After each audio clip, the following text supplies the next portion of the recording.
So we call meditation.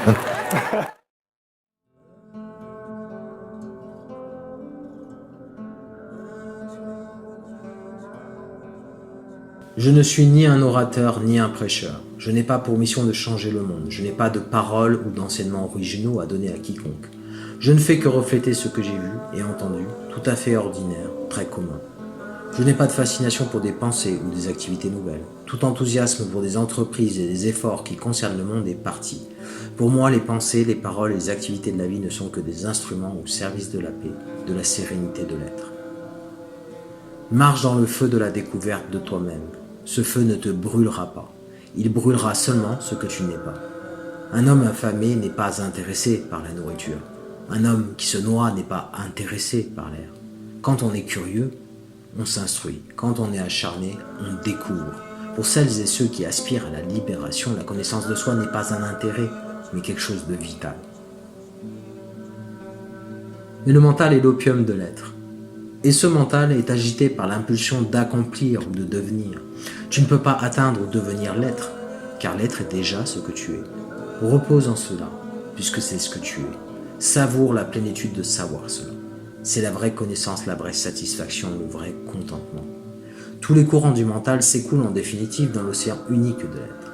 Il y a de nombreux chemins pour le mental, mais il n'y a pas de chemin pour le cœur, car le cœur est infini et emplit tout. C'est pourquoi cela prend beaucoup d'énergie d'être une personne.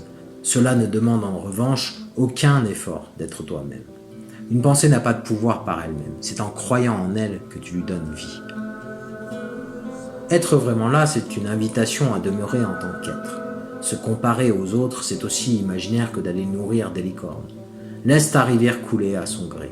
Contente-toi d'observer, de constater que tout se déroule spontanément dès que tu as mis en lumière le fait que ce journaliste intérieur en toi n'est qu'un mythe.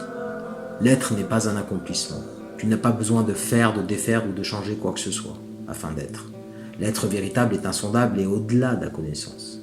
On ne peut pas le trouver au sens objectif ou phénoménal, car il est le champ sans forme au sein duquel apparaît le désir même de chercher. Tu es déjà ce que tu cherches. La vérité est simple, mais le chercheur de vérité est complexe. Nul besoin d'acheter une carte de toi-même pour te rendre compte que tu es déjà là où tu voulais aller, que tu es déjà ce que tu cherches. Tenter de s'identifier à la source est une idée, tu l'es déjà. Ta vie se déroule naturellement, alors laisse-la telle qu'elle est, elle n'a pas besoin de ton aide. Pour ce qui est de changer le monde, eh bien ce ne sont pas tes affaires. Te découvrir, là est ton devoir. T'éveiller à qui tu es vraiment, c'est ton opportunité à chaque seconde. Occupe-toi déjà de toi-même et règle la question en comprenant ce que tu es vraiment, en reconnaissant aussi ce que tu n'es pas. Et le monde, qui est une projection de ta psyché, deviendra de plus en plus beau et paisible car le monde n'est pas autre chose que le reflet de ton état intérieur. L'eau n'a pas de forme, sa nature est de s'écouler. Si tu la verses dans un vase, elle prendra la forme de ce vase. Dans cette tasse, elle a pris la forme de la tasse. Si on la verse dans mes mains, elle en prendra aussi la forme. Mais elle n'a pas de forme propre. Il en va de même pour la conscience qui est plus subtile que l'eau. Elle n'a pas non plus de forme, mais elle revêt celle du concept auquel elle s'identifie, quel qu'il soit, sans pour autant se réduire à cette forme. Elle conserve toujours sa nature sans forme. Remercie le grand esprit qui est en toi pour tout ce que la vie t'apporte. Tout est don, le doux comme la mer, le bon comme le mauvais, la bienveillance comme la cruauté. Tout contribue à ta croissance, à ta liberté et à ta célébration. Sois heureux, ceci est une bénédiction. Quand tu affirmes la justesse de ta place dans l'univers, tu coopères et communiques aisément, spontanément avec les autres et cela fait partie de ta nature.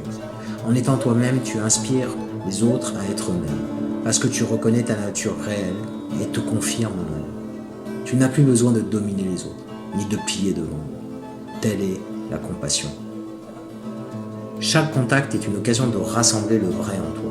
Non pas de manière forcée et artificielle, mais en gardant ton mental dans ton cœur, en ayant confiance dans ton guide intérieur et en reconnaissant que chaque instant est parfait en lui-même.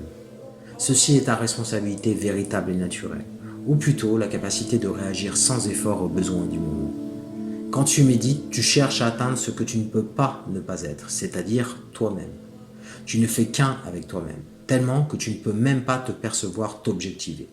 Tu peux seulement imaginer être autre chose en projetant une image de toi. Comme un couteau qui peut couper toutes sortes de légumes de choses, mais ne peut se couper lui-même parce qu'il est ce qu'il est. Ou encore une balance qui peut peser tellement d'objets, mais ne peut se peser elle-même. Cette identification avec la personne que tu crois être, c'est ce qui cause ta souffrance. Dès que tu as un problème, il est forcément personnel. Et la personne se crée tout un monde via son mental. C'est pourquoi je dis qu'il n'y a qu'une seule Terre. Mais il y a bien en réalité plus de 7 milliards de mondes.